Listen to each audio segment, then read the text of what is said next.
ঘরে থাকা সামান্য উপকরণ দিয়ে ঝটপট বানিয়ে ফেলুন রোস্ট। হ্যালো ভিউয়ার্স, সবাই কেমন আছেন? আশা করি সবাই ভালো আছেন। আলহামদুলিল্লাহ, আমিও ভালো আছি।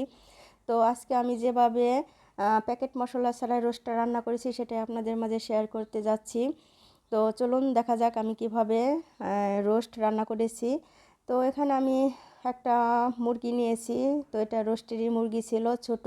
তো এখানে আমার 4 পিস হয়েছে। আমি একটু লবণ দিয়ে মেখে 10 মিনিটের জন্য রেখে দিয়েছিলাম। এখানে একটি প্যান বসিয়ে দিয়েছি, প্যানে তেল দিয়ে দিলাম। তো তেলটা একটু গরম হোক, গরম হলে পরে আমি রোস্টের মাংসটা দিয়ে দিচ্ছি। এখানে আমার একটা মুরগি থেকে 4টা পিস হয়েছে। এটা সবাই জানেন, একটা মুরগি থেকে মেবি 4টা পিস হয়। তো এই তো আমি পিসগুলো দিয়ে দিচ্ছি। তো মাংসটা আমি একটু হালকা করে ভেজে নেব। এত বেশি ভাজা যাবে না কিন্তু, কারণ বেশি ভাজতে গেলে কিন্তু মাংসটা বেশি সফট হবে না, অতটা সফট হবে না, বাট শক্ত শক্ত হবে। তো রোস্টের মাংসটা একটু সবসময় হালকায় ভাজতে হয়। তো এপিট ওপিট উলট পালট করে আমি হালকা করে একটু ভেজে নিলাম, হালকা বাদামি কালার হয়েছে। তো চেষ্টা করবেন এভাবে একটু ভেজে নেওয়ার জন্য। তো এই তো আমার রোস্ট ভাজা শেষ। আমি এখন একটা পাত্রে এটা তুলে ফেলছি। তো এই তো রোস্টের মাংসটা আমি তুলে ফেললাম। তো এখন একই প্যানের ভিতরে আমি কিন্তু এই এই তেলের ভিতরেই কিন্তু আমি পুরো রোস্টটা রান্না করব। তো এখন আমি দিয়ে দিব পেঁয়াজ কুচি। তো পেঁয়াজটা একটু নেড়ে চেড়ে ভেজে নেব। তো পেঁয়াজ দেওয়াটা আমার স্কিপ হয়ে গেছে, সরি।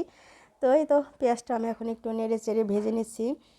তো আমি বলেছিলাম কোনো প্যাকেট মশলা দেব না, আমার ঘরে যে গরম মশলার উপকরণগুলো আছে সেগুলো দিয়ে আমি রোস্টটা রান্না করে নেব।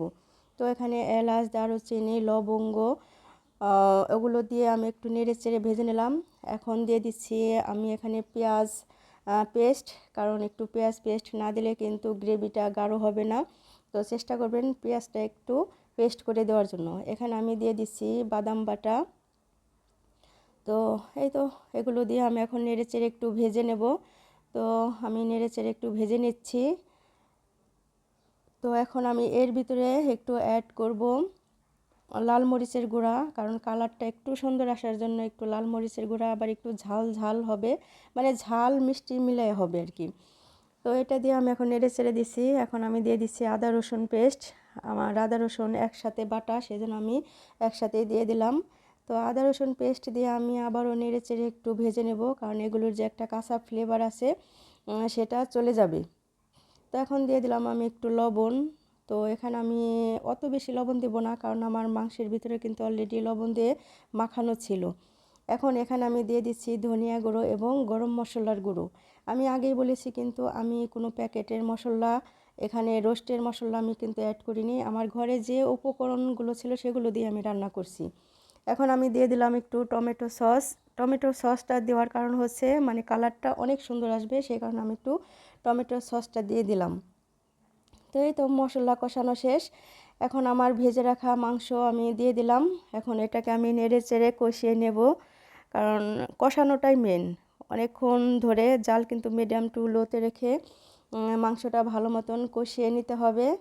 তো এই তো আমার মশলা কষানো শেষ। এখন এখানে আমি দুধ অ্যাড করব। এখানে কিন্তু কোনো পানি দেব না, আমি সম্পূর্ণ রান্নাটা করব দুধ দিয়ে। তো এই তো দুধ দেওয়া শেষ। এখন আমি এটাকে রান্না করে নিচ্ছি এবং দিয়ে দিলাম কিছুটা কাঁচামরিচ, একটু ফ্লেভার আসার জন্য দিয়ে দিচ্ছি চিনি, এবং সাথে দিয়ে দিব আমি ঘি। তো এই তো দিয়ে দিলাম ঘি। এখন আমি দিয়ে দিব এখানে পেঁয়াজ বেরেস্তা, কারণ আমি এটা পেঁয়াজ বেরেস্তা অন্য চুলায় করেছি, সরি এটা আমি দেখাতে পারিনি।